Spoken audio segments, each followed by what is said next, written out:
Welcome everybody, and good morning. Thank you all for being here. Today, I'll be talking to you all about my capstone project titled Interplanetary Harmonics.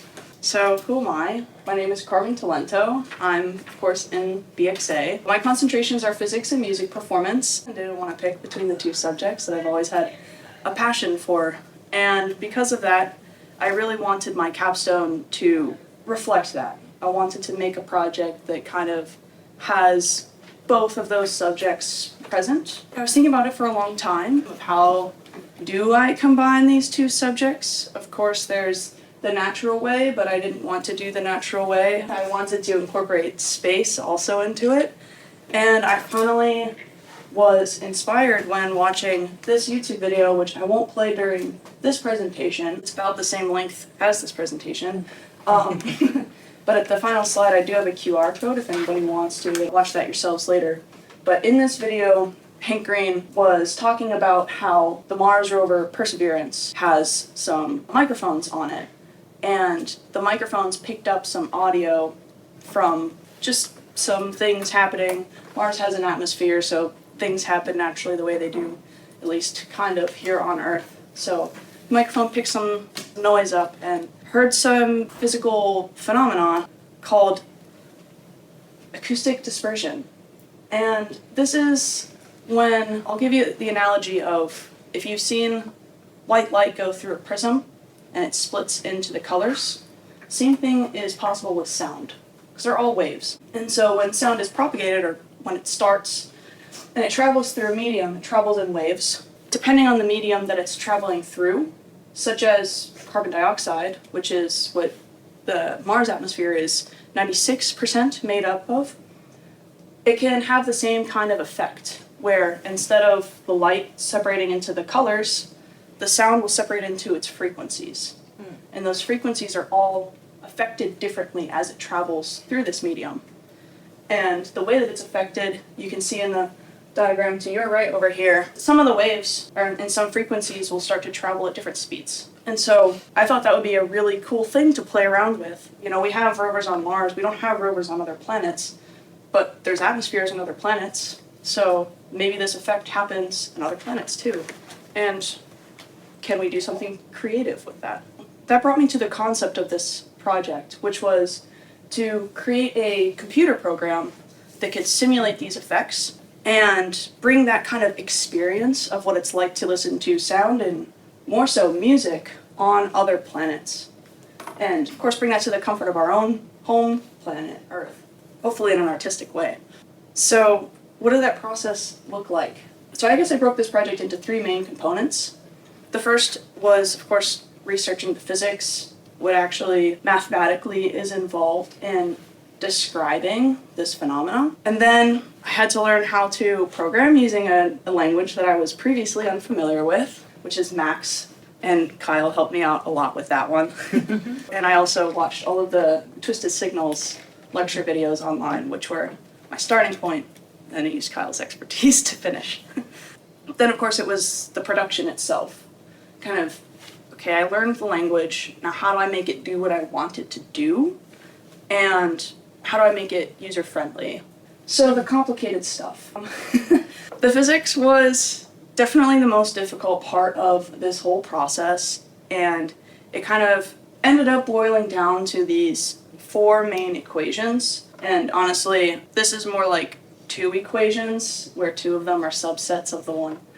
So this equation here is an equation for the speed of sound dependent on frequency. Very simple looking at first glance, but this coefficient is the speed of sound if there was no effect, times some things. B is its own thing. B is a constant that is dependent on a bunch of different things that are specific to the gas or the medium that the sound is traveling through, including just some constants of nature, which are these: temperature, density, molar mass of the gas, and then the speed of sound also, which has its own dependencies. Similarly, the specific heat ratio, which is specific to the gas, constant of nature, temperature, and molar mass as well. All of these kind of boil down to doing the research and figuring out, which luckily has been done and I didn't need to do any experimentation, but figuring out what these constants are for each of the gases, sometimes splitting it up into the ratios that the atmosphere is made out of. Some of them could be estimated to be, Mars is, we'll say it's all carbon dioxide, even though it's like 3% not, but it's not big enough of a difference, at least in the order of magnitude. So I kind of left that part out, but some other atmospheres don't have that nice of a ratio. So that added some more complexity to this. But yeah, and then ultimately, what we could do with that is if you have the speed of sound both before the effect and after the effect, you can subtract them and get a ratio, multiply it by the distance you are away from the source of the sound, and you get a time. For our purposes, we use that as a time delay, so that you can actually put that into terms that Max can understand, and therefore terms that we can perceive as humans. So there were a lot of assumptions that had to be made to at least simplify this into, we'll call this the first iteration of this project. A lot of the assumptions I would like to kind of lift and add more dependencies, like temperature is not a constant on a planet, but for the sake of this project, we called it a constant. Similarly, there's different compositions of gas in different altitudes, per se. So those are all things that I'd like to build upon in a later iteration of this project, but for now, these were assumptions that were made, calling them constants for the sake of simplicity for this project. So how does this look in Max? Here's a screenshot of at least one of the pages, or the patches in Max. The output of this is a program that has all of the planets in our solar system, plus Pluto and our own moon. So, completionist. Didn't want them to feel left out. And you can choose, as the user, you can choose one, and then all the effects, all the constants from whatever the atmosphere or lack of on that planet is put in through the program, and you'll hear what that sounds like. And how exactly does this work? First, the user will select a song. We've set it up so that you can go straight into Spotify and listen to any song that you want to. You just have to kind of reroute your audio settings on your computer, but it did that for us already for today.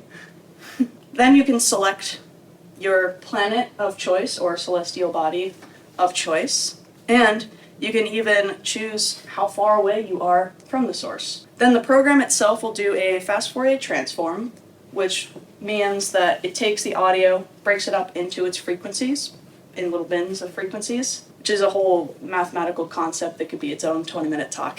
Then after doing that first fast Fourier transform, it puts all of the effects onto the individual frequencies, and then it does an inverse fast Fourier transform to put it back into normal sound that we can perceive, and then we hear it. I put together a couple of songs that hopefully everybody knows, and we'll start with Earth so that if you don't know the song, you can hear it.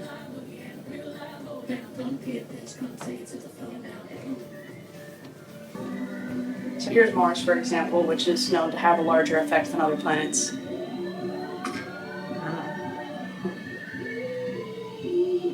Of course, the farther away you are, the more of a delay there will be.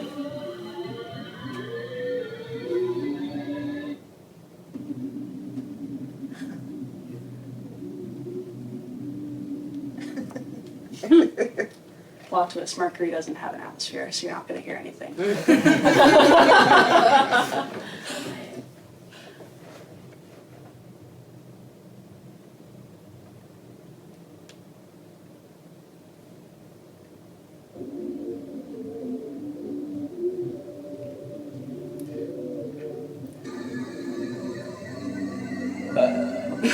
No.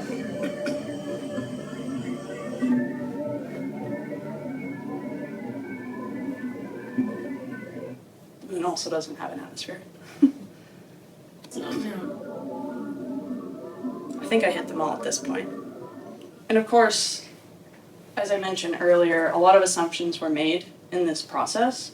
So while that shows an idea of the effect, it's not going to be 100% accurate. And it's something I would like to work towards because, of course, every project has a due date, but it's never really done. So some of the things that I would like to continue with this project is to, of course, make less assumptions. The distance slider only has an effect of just how long that delay is. It doesn't actually show any like sound decay. Of course, you don't hear things like a mile away, really. Maybe like fireworks are really loud. So adding that kind of a delay or muffling, maybe some absorption, depending on like the soil, which is something that was mentioned by a friend early in this process. Structures around you can absorb sound. The things I mentioned earlier, like temperature, density, altitude, dependence in these, could be a fun thing to add. And then on top of the assumptions, I'd also like to really add some more ways for people to use this.